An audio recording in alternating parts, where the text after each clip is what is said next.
নগর উত্তর বিধানসভায় সোমনাথ দত্তের সমর্থনে যে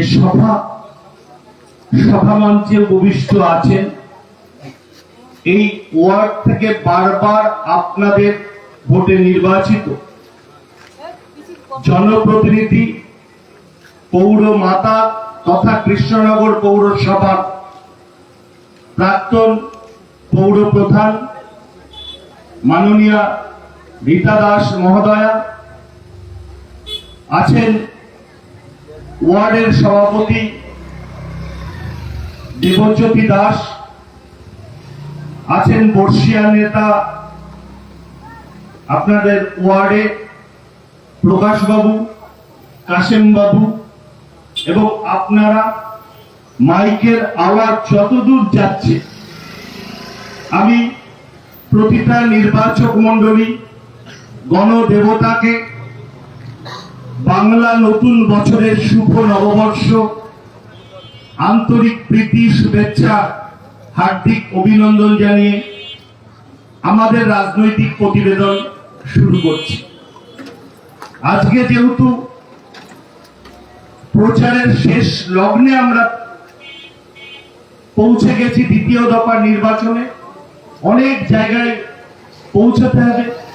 আমাকেও ব্যক্তিগতভাবে এখন কৃষ্ণনগরে আরেকটা জায়গায় করে কৃষ্ণনগর দক্ষিণ করে কালীগঞ্জ যেতে হবে।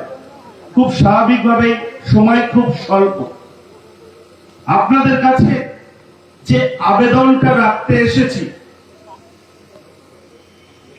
সংসদীয় গণতন্ত্রে ভোট উৎসব সবচেয়ে বড় উৎসব। এই উৎসবে আপনাদের সকলকে সামিল হয়ে আগামী 5 বছর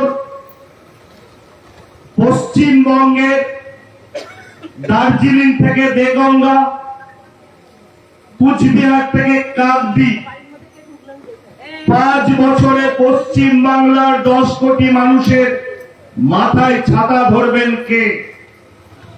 পাহাড় হিসাবে আপনারা কাকে বেছে নেবেন? নির্বাচক মণ্ডলীকে পবিত্র ভোটদানের মধ্যে দিয়ে স্থির করতে হবে। গত 23 তারিখ 23শে এপ্রিল প্রথম দফার নির্বাচন হয়ে গেছে। 16টা জেলায় 152টা কেন্দ্রে। আমার সৌভাগ্য হয়েছিল উত্তরবঙ্গে প্রচার করার, বীরভূমে গিয়ে প্রচার করার।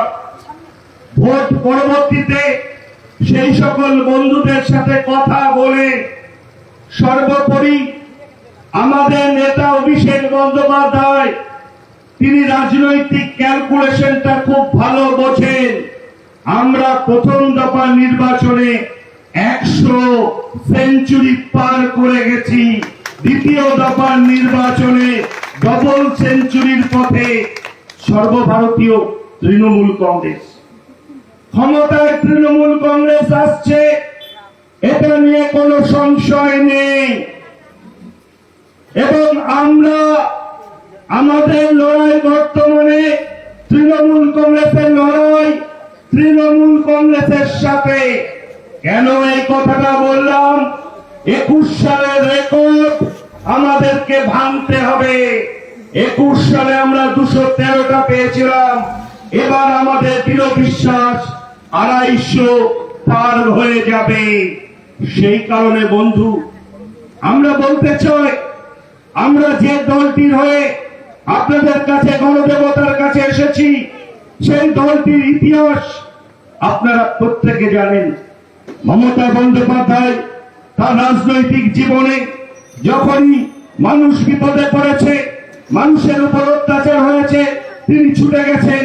কখনো সিঙ্গুর, কখনো নন্দীগ্রাম, কখনো ধানতলা, কখনো বানতলা। মানুষকে সঙ্গে নিয়ে স্বপ্ন দেখিয়েছিলেন পরিবর্তনের। 11 সালে আপনারা কাকদ্বীপ থেকে কুচবিহার বাংলার মানুষ, মামাটি মানুষের সরকারকে প্রতিষ্ঠা করেছিল। আজকে যখন মমতা বন্দ্যোপাধ্যায় ক্ষমতায় আসীন হয়, তখন পাহাড়ে আপনারা দেখেছেন যে যে সেখানে আইনের শাসন ছিল না। দিনের পর দিন পাহাড় বন্ধ, সেখানে ধর্মঘট, অবরোধ, স্কুল, কলেজ, বিশ্ববিদ্যালয়, অফিস, আদালত দিনের পর দিন, মাসের পর মাস, বছরের পর বছর বন্ধ। দিনের বেলায় বাস চলে না, ট্রেন চলে না। সেখানে গিয়ে মমতা বন্দ্যোপাধ্যায় প্রথম নেত্রী পাহাড়ের মাটিতে দাঁড়িয়ে বললেন, পাহাড় বাংলার অবিচ্ছেদ্য অঙ্গ, পাহাড়কে ভাগ হতে দেব না। তার আগে ইন্দিরা গান্ধী থেকে সোনিয়া গান্ধী, সোনিয়া গান্ধী থেকে রাহুল গান্ধী, জ্যোতি বোস থেকে বিমান বোস, বুদ্ধ ভট্টাচার্য থেকে অশোক ভট্টাচার্য পাহাড়ের মাটিতে দাঁড়িয়ে কারো কখনো কোনোদিন বলবার ক্ষমতা হয়নি পাহাড় বাংলার অবিচ্ছেদ্য অঙ্গ।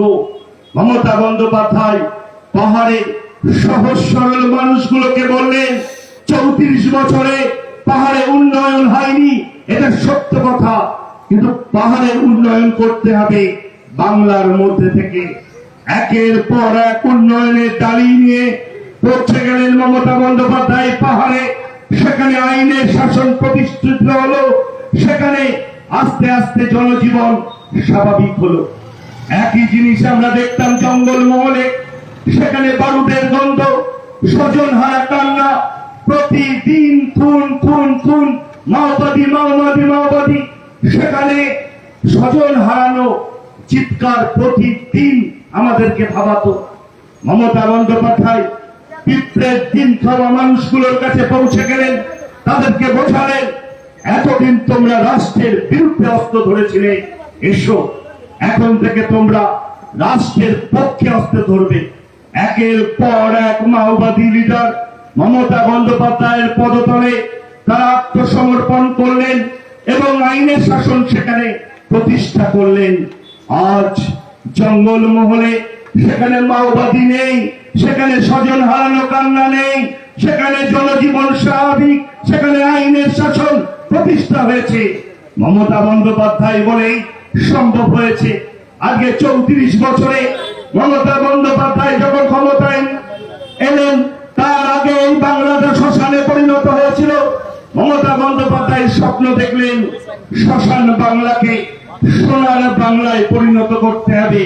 মামাটি মানুষের সরকারের নতুন লড়াই শুরু হলো, উন্নয়নের একের পর এক প্রকল্প তৈরি হলো। বাংলায় আজ 105টা প্রকল্পের মাধ্যমে মমতা বন্দ্যোপাধ্যায় সমস্ত মানুষের কাছে পৌঁছে গেছেন। বাংলায় এমন কোনো মানুষ নেই, এমন কোন পরিবার নেই মমতা বন্দ্যোপাধ্যায়ের উন্নয়ন, মমতা বন্দ্যোপাধ্যায়ের প্রকল্প পৌঁছায়নি।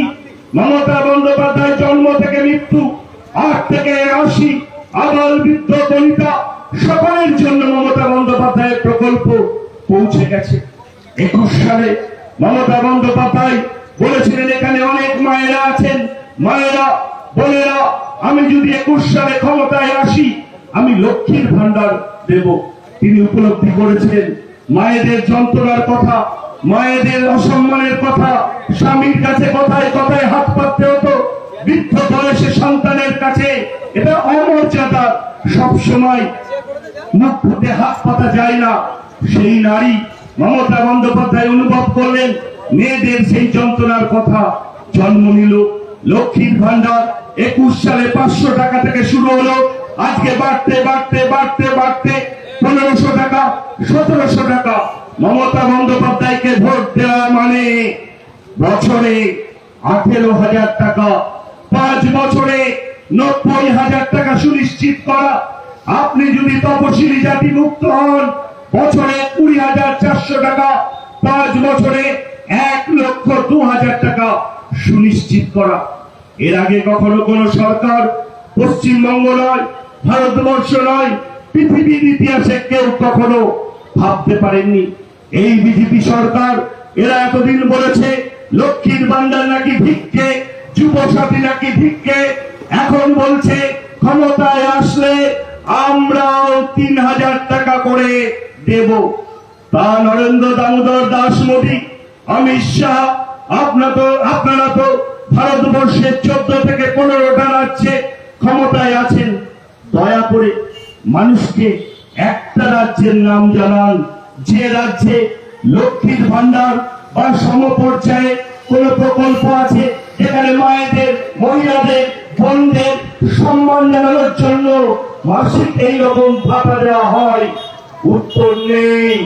আপনারা একটা রাজ্যের নাম জানান যেখানে যুবসাথীর মতো যুবকদের উৎসাহ দানের জন্য, আগামী দিনে প্রতিষ্ঠিত হওয়ার জন্য উৎসাহ দেওয়ার জন্য যুবসাথীর মতো প্রকল্প আছে? উত্তর নেই। সেই কারণে এদের কথা বন্ধু বিশ্বাস করবেন না। এরা মিথ্যাচারের সরকার, এরা মিথ্যে দিয়ে পঞ্চকথা করে ভারতবর্ষে ক্ষমতায় এসছে 14 সালে মাত্র 33% ভোট নিয়ে। এরা 14 সালে দেয়ালে দেয়ালে লিখেছিল মানুষের ব্যাংক অ্যাকাউন্টে 15 লক্ষ টাকা করে দেব। আপনারা প্রশ্ন করুন তো, আপনারা নয়, পশ্চিমবঙ্গে একজনও 15 টাকা পেয়েছেন কিনা? এরা বলেছিল বছরে 2 কোটি বেকারের চাকরি দেব। পশ্চিমবঙ্গে কজন বেকারের চাকরি হয়েছে কেন্দ্রীয় সরকারে, সেন্ট্রাল গভর্নমেন্টে শ্বেতপত্র প্রকাশ করুন। আজকে মমতা বন্দ্যোপাধ্যায় বলছেন 26 সালে আমি যদি ক্ষমতায় আসতে পারি, প্রতিশ্রুতি নাম্বার 1, বাংলার সমস্ত মায়েদের, বোনেদের আজীবন লক্ষ্মীর ভান্ডার দেব। প্রতিশ্রুতি নাম্বার 2, বাংলার সমস্ত মানুষের বাড়ি বাড়ি নলের মাধ্যমে পানীয় জল দেব। প্রতিশ্রুতি নাম্বার 3, বাংলার সমস্ত বৃদ্ধ মানুষকে বার্ধক্য ভাতার আওতায় আনব। প্রতিশ্রুতি নাম্বার 4, বাংলায় এখনো যাদের মাথার উপর ছাদ নেই, ঘর নেই, সবার মাথার উপর ছাদ, ঘর দেব। প্রতিশ্রুতি নাম্বার 5, দুয়ারে সরকার দেখেছেন, দুয়ারে রেশন দেখেছেন, আগামী দিনে আপনারা দেখতে চলেছেন দুয়ারে স্বাস্থ্য। আপনার এলাকায়, আপনার মহল্লায়, আপনার গলিতে স্পেশালাইজড ডক্টর, স্ত্রীরোগ বিশেষজ্ঞ থেকে শুরু করে নাক কান গলা থেকে, অর্থোপেডিক থেকে, মেডিসিন থেকে যত রকমের বিশেষজ্ঞ ডাক্তার হয়, তাদের সাথে নার্স, তাদের সাথে যত রকমের রক্ত পরীক্ষা হয়, সেই পরীক্ষার টিম, মেশিন, তার সাথে এক্সরে, ইউএসজি থেকে আরম্ভ করে যত রকমের পরীক্ষা হয়, স্ক্যান থেকে আরম্ভ করে সবকিছু নিয়ে চালু হতে চলেছে দুয়ারে স্বাস্থ্য। সেই কারণে বন্ধু, আপনারা মমতা বন্দ্যোপাধ্যায়ের সাথে থাকবেন না মিথ্যাচারী তঞ্চক নরেন্দ্র দামোদর দাস মোদীর সাথে থাকবেন? আপনাদের সিদ্ধান্ত নিতে হবে। কৃষ্ণনগর শহরে আজকে মমতা বন্দ্যোপাধ্যায় তার উন্নয়নে রং দেখেননি, বর্ণ দেখেননি, জাত দেখেননি, ধর্ম দেখেননি। যিনি কংগ্রেস করেন, সিপিএম করেন, বিজেপি করেন, তৃণমূল করেন, কোন দল করেন না, সবার কাছে দল মত নির্বিশেষে, জাতি ধর্ম নির্বিশেষে প্রকল্প পৌঁছে গেছে। এটাই মমতা বন্দ্যোপাধ্যায়। আর এই ভারতীয় জনতা পার্টি, তাদের হাতে গুজরাটের রক্ত লেগে এরা জাতের নামে বজ্জাতি করে, মানুষে মানুষে বিভাজন করে 14 সালে ক্ষমতায় এসেছিল। এই শক্তিটাকে আমাদের রুখে দিতে হবে। আমরা কৃষ্ণনগরে বারবার আমরা হেরে গেছি। 11 সালে, 16 সালে আপনারা অবনী মোহন জোয়ারদারকে জিতিয়েছিলেন। তার আগে আপনারা শিবদাস মুখোপাধ্যায়কে জিতিয়েছিলেন। আজকে আমাদের স্থানীয় প্রার্থী দেওয়া হয়েছে সোমনাথ দত্তকে। আমরা আশা রাখবো যে আপনারা মানুষের উপর ভরসা রাখবেন। কেননা আপনারা বুকে হাত দিয়ে বলুন তো, করোনার সময় আপনারা দেবজ্যোতিকে দেখেছেন, রীতা দাসকে দেখেছেন, এই ওয়ার্ডের ছেলেদের দেখেছেন। আপনাদের বিপদে আপদে, সুখে দুঃখে আপনার হাসপাতাল বন্ধু তৃণমূল কংগ্রেস আপনার শ্মশান বন্ধু তৃণমূল কংগ্রেস আপনাকে মাটি দিতে হবে। তৃণমূল কংগ্রেস তার বন্ধু, আপনার বিপদে আপদে তৃণমূল কংগ্রেস ছাড়া কোন দল পাশে থাকে না।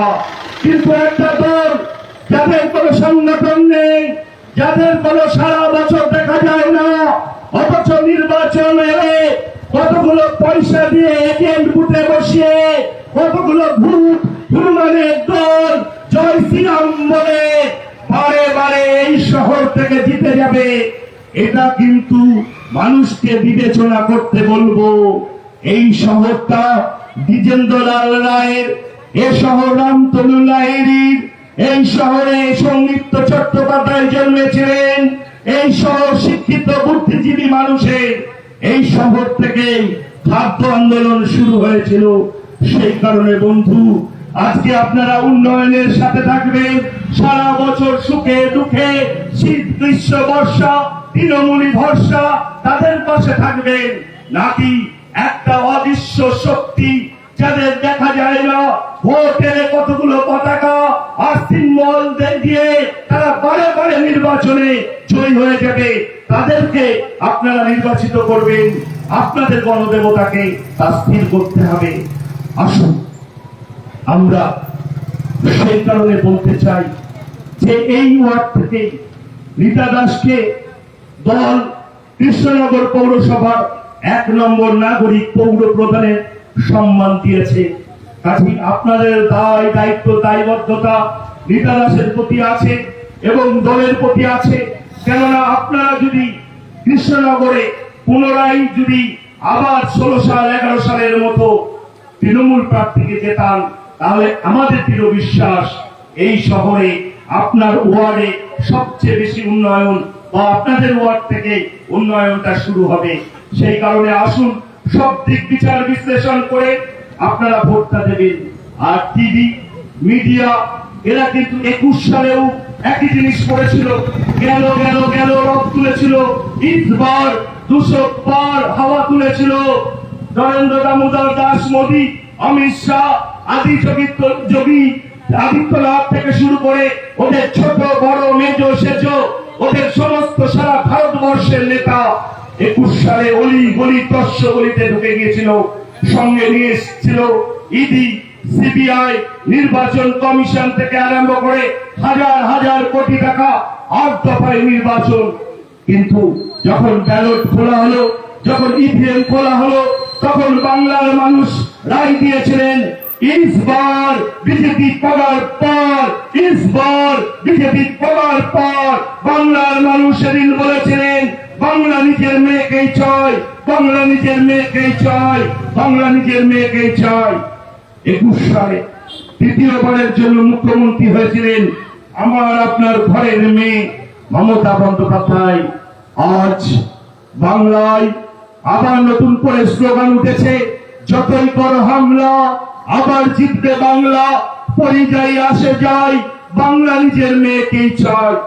আগে আমরা দেখেছি নির্বাচক মন্ডলী গণদেবতা সরকার তৈরি করত, আর এখন সরকার বেছে বেছে নির্বাচক মন্ডলী গণদেবতা ভোটার লিস্ট তৈরি করছে।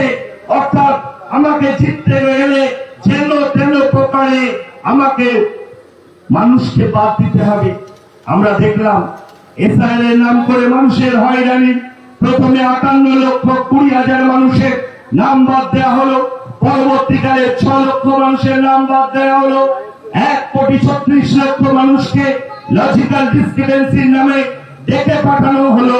পরবর্তীকালে সব নিয়ে 91 লক্ষ মানুষের নাম বাদ দিয়ে দেওয়া হলো।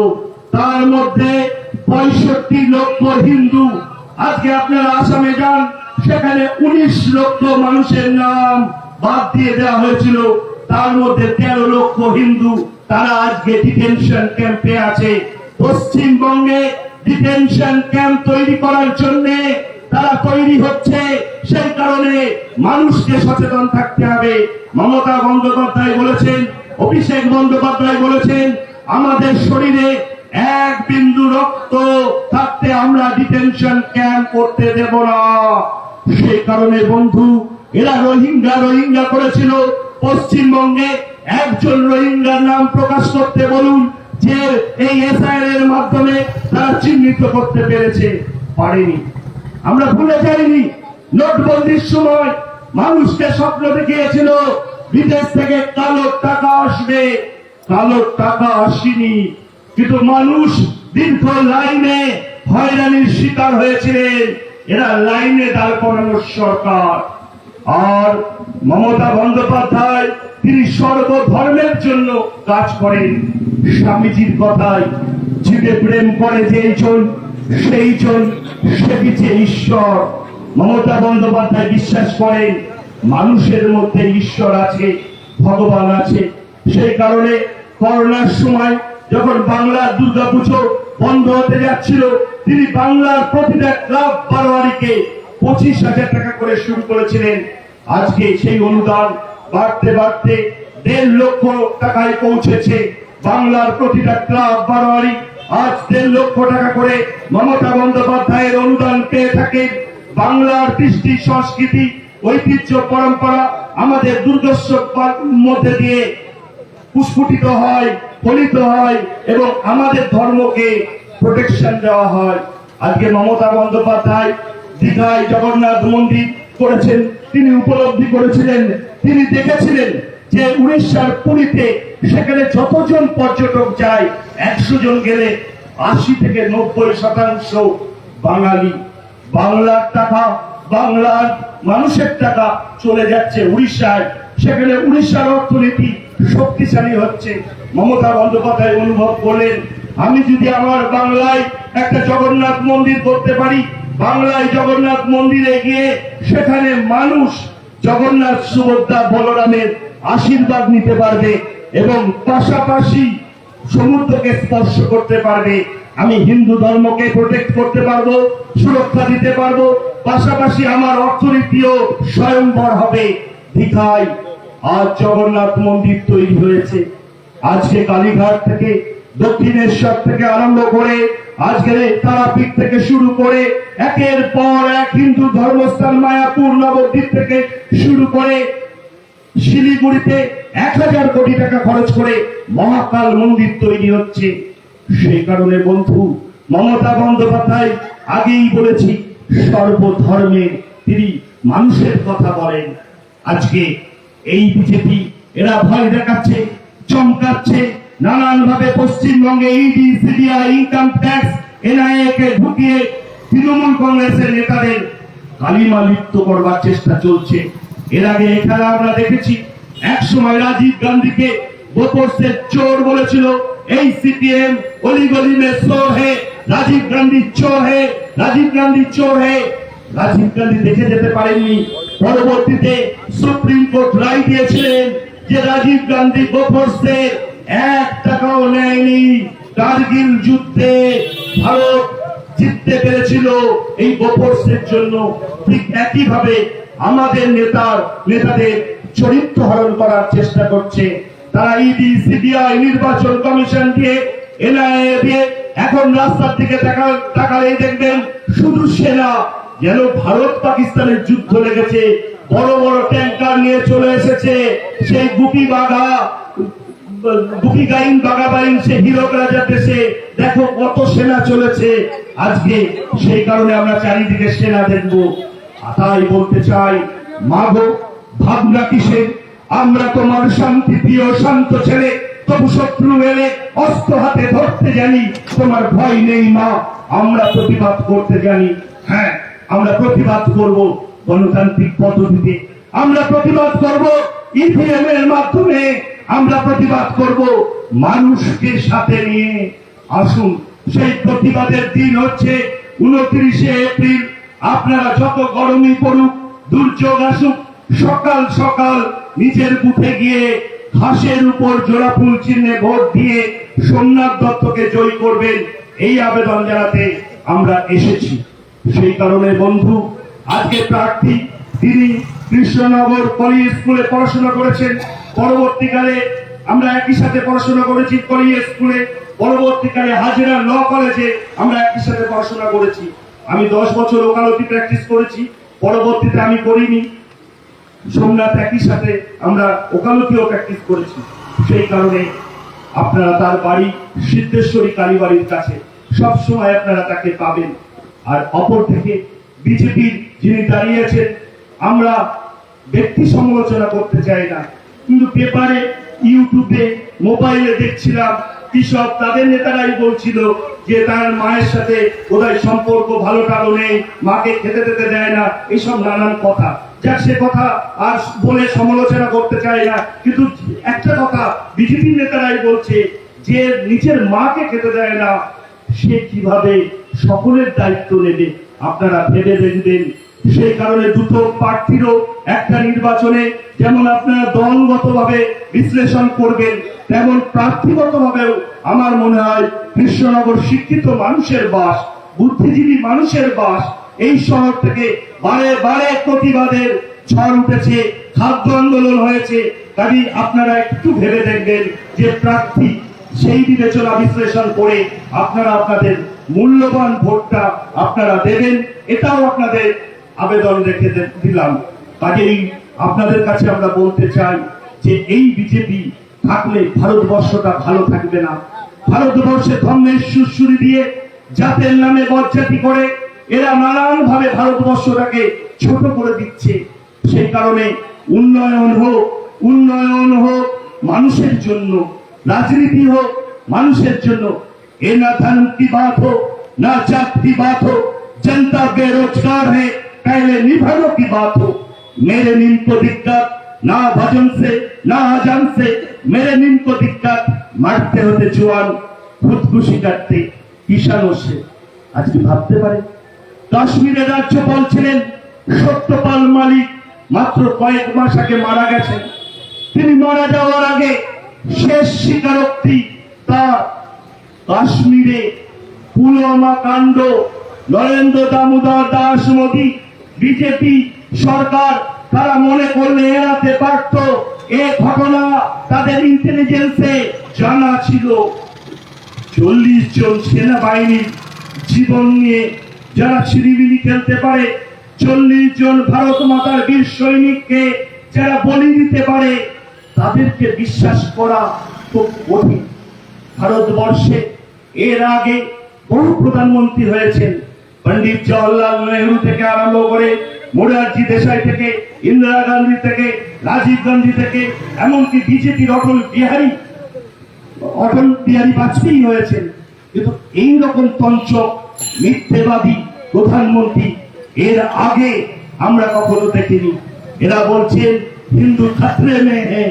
আজকে বলুন যে আজকে অটল বিহারী বাজপেয়ীর সময় হিন্দু খাতরে মে ছিল না, এত দিন গেল ভারতবর্ষের স্বাধীনতার পর হিন্দু খাতরে মে ছিল না।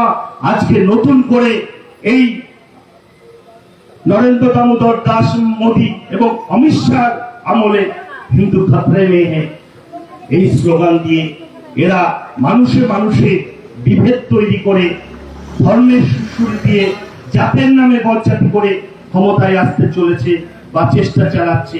সেই কারণে পশ্চিমবঙ্গের মানুষ বারে বারে এই শক্তিকে রুখে দিয়েছে। এর আগে আমরা দেখেছি এদের অশ্বমেধ যজ্ঞের ঘোড়া ভারতবর্ষের সব রাজ্য জয় করলেও পশ্চিমবঙ্গে একজন মহিলা রুখে দিয়েছেন। আমাদের দৃঢ় বিশ্বাস 26 সালেও তার পুনরাবৃত্তি হচ্ছে। বিজেপি যতই ছোট বড় মেজো সেজো নেতারা আসুক না কেন, বিজেপি যতই কোটি কোটি টাকা খরচ করুক না কেন, যতই সেন্ট্রাল বাহিনী নিয়ে আসুক না কেন, যতই ষড়যন্ত্র করুক না কেন, বাংলার মানুষের উপর ভরসা আমাদের আছে। সেই কারণে আমাদের দৃঢ় বিশ্বাস 250-র ঊর্ধ্বে সিট নিয়ে তৃণমূল সরকার চতুর্থবারের জন্য মমতা বন্দ্যোপাধ্যায় সরকার করতে চলেছেন। এ দেয়ালের লিখন হয়ে গেছে। সেই কারণে সরকার করবে তৃণমূল কংগ্রেস, আর এখানে বিজেপির বিধায়ক থাকবে। সেই পার্সপেক্টিভেও কিন্তু আমাদের উন্নয়নটা ভালো হবে না। সেই কারণে একজন বিজেপির বিধায়ক থেকে পশ্চিমবঙ্গের সরকারে যখন যেতে পারছে না, কাজেই সার্বিক কৃষ্ণনগরের উন্নয়নের স্বার্থে আমার মনে হয় কৃষ্ণনগরে তৃণমূল কংগ্রেসের বিধায়ক খুব জরুরি। সেই লক্ষ্যে আপনারা সোমনাথকে ভোটটা দেবেন।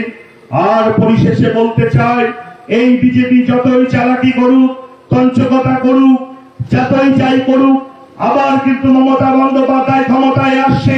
এবং শুধু তাই নয়, জেনে রাখো নরেন্দ্র দামোদর দাস মোদী, তোমাকে মারিবে যে গোকুলে বাড়িছে সে।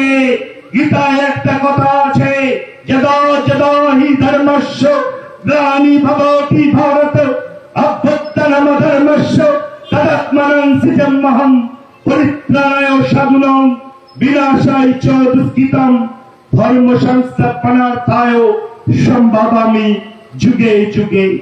এই পৃথিবীতে যখনই অন্যায় হয়েছে, অবিচার হয়েছে, ঈশ্বর ভগবান এই পৃথিবীতে এসে ধরাধামে এসে মানুষ রূপে তিনি লড়াই করেছে। সেই কারণে আমাদের দৃঢ় বিশ্বাস, ২৬ সালের নির্বাচনের পর ভারতবর্ষে প্রথম কোন বাঙালি এগিয়ে চলেছে, পায়ে হাওয়ায় চটি, পরনে সুতির কাপড়, কাশ্মীর থেকে কন্যাকুমারী মানুষকে সাথে নিয়ে দিল্লির দিকে ২৯ সালে ১৫ই আগস্ট ভারতবর্ষে প্রথম কোন বাঙালি প্রধানমন্ত্রী লাল কেল্লায় জাতীয় পতাকা তুলতে চলেছেন। আসুন আমরা সেই লক্ষ্যে আমরা তৃণমূল কংগ্রেসের পাশে থাকব। আমাদের আক্ষেপ, আমরা ভারতবর্ষে রাষ্ট্রপতি পেয়েছি বাঙালি, আমরা ভারতবর্ষের জাতীয় দলের ক্যাপ্টেন পেয়েছি বাঙালি। আজকে ভারতবর্ষে সর্বক্ষেত্রে আমরা বাঙালি রিপ্রেজেন্ট করছে, কিন্তু আমরা বাঙালি প্রধানমন্ত্রী কখনো পাইনি। আর এই বাংলাকে, বাংলার সংস্কৃতি, কৃষ্টি সংস্কৃতিকে ভাঙার জন্য এই বিজেপি নানান ষড়যন্ত্র করছে। আজকে আপনারা দেখেছেন যে ভাষা থেকে সর্বত্র বাঙালি মেধা আজকে কিন্তু আমাদের আছে। আজকে বাংলায় বাইরে গিয়ে মানুষ কাজ করতে গেলে সেখানে বাংলা ভাষায় কথা বললে এই বিজেপি বাংলাদেশি তকমা লাগিয়ে তাদেরকে পাঠিয়ে দিচ্ছে, না হলে জেলে ভরে দিচ্ছে। এদের নেতা অমিত মালব্য বলছে যে বাংলায় কথা বললে নাকি বাংলাদেশি হয়ে যায়। এরা বলছে বাংলায় থেকে মাছ খাওয়া যাবে না, বাংলায় থেকে মাংস খাওয়া যাবে না, বাংলায় থেকে ডিম খাওয়া যাবে না। আজকে আমরা ভুলে যাইনি ব্রিগেডে সেই ভাইটির কথা, প্যাটিস বিক্রেতা ভাই চিকেন প্যাটিস বেচছিল। এই বিজেপির হনুমানের দল সেই ভাইটিকে চিকেন প্যাটিস বেচার অপরাধে এমন করে মেরেছে, ভাইটি মরে যাচ্ছিল। এরা রবীন্দ্রনাথ ঠাকুরকে বলছেন রবীন্দ্রনাথ সান্যাল, বঙ্কিমচন্দ্রকে বলছেন বঙ্কিম দা। এরা বিদ্যাসাগরের মূর্তি ভাঙে, এরা বাংলার কৃষ্টি সংস্কৃতি ঐতিহ্য পরম্পরা জানে না। তোমরা আমায় রক্ত দাও, আমি তোমাদের স্বাধীনতা দেব, এটা নাকি স্বামী বিবেকানন্দ বলেছেন, এটা বলছেন যোগী আদিত্যনাথ। আজকে ভাবতে পারেন কোন কালচার, কোন পড়াশোনা নেই, বাংলা সম্বন্ধে ন্যূনতম ধ্যান ধারণা নেই, অভিজ্ঞতা নেই। সেই কারণে বন্ধু, এদেরকে, এরা বহিরাগত, এরা পরিযায়ী, এরা বাংলার কৃষ্টি সংস্কৃতিকে নষ্ট করতে বারবার ছুটে আসছেন। আজকে আমরা নেতাজি সুভাষচন্দ্র বোস, আজকে আমাদের আদর্শ নেতাজি সুভাষচন্দ্র বোস যখন আজাদ হিন্দ ফৌজ গঠন করলো, তাকে জিজ্ঞাসা করা হলো যে আপনার আজাদ হিন্দ ফৌজ তৈরি করলেন, আপনি ঘোষণা করলেন দিল্লি চলো, তোমরা আমায় রক্ত দাও, আমি তোমাদের স্বাধীনতা দেব। তা আপনার আজাদ হিন্দ ফৌজে, আসুন আপনার আজাদ হিন্দ ফৌজে স্লোগান কি হবে? সঙ্গে সঙ্গে নেতাজি সুভাষচন্দ্র বোস বললেন ইন্তেকাম।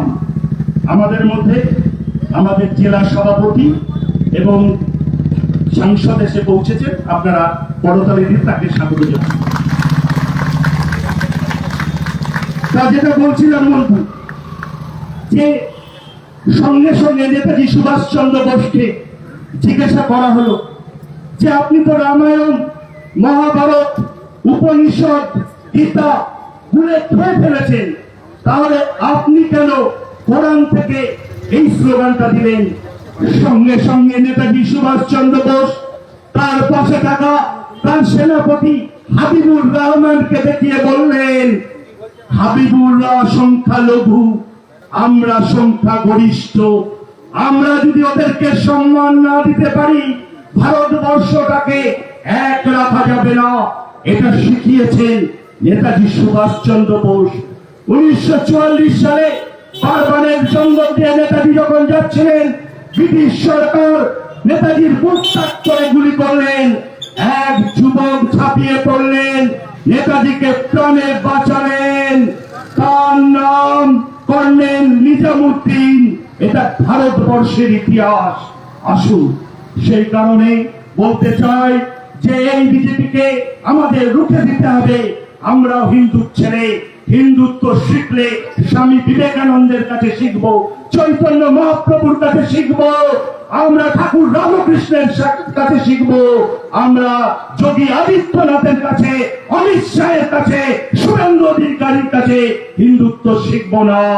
তাই পরিশেষে বলতে চাই, সন্ধ্যে মালিক, সন্ধ্যে মজুদ্দার, তোদের প্রাসাদে জমা হলো কত মৃত মানুষের হার। হিসাব কি দিবি তোর? প্রিয়াকে কেড়েছিস, ভেঙেছিস ঘর বাড়ি, সে কথা কি জীবনে মরণে কখনো ভুলিতে পারি? আদিম হিংস্র মানবিকতার যদি আমি কেউ হই, স্বজন হারানো শ্মশানে তোদের চিতাতে তুলবই। এই বিজেপিকে, এই কংগ্রেসকে, এই সিপিএম কে চিতাতে তুলতে হবে।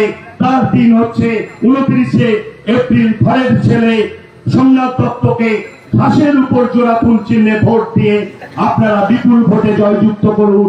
এই আবেদন রেখে গণদেবতাকে আবার নতমস্তকে প্রণাম জানিয়ে আমাদের কৃষ্ণনগরের আক্ষেপকে যাতে আমরা এবার বুঝাতে পারি, আমরা সেই লক্ষ্যে সোমনাথকে জয়ী করে আমরা মমতা বন্দ্যোপাধ্যায়, অভিষেক বন্দ্যোপাধ্যায়ের হাতকে শক্ত করব। জয় হিন্দ, বন্দে মাতরম, তৃণমূল কংগ্রেস জিন্দাবাদ, মমতা বন্দ্যোপাধ্যায়, অভিষেক বন্দ্যোপাধ্যায় জিন্দাবাদ, জয় বাংলা।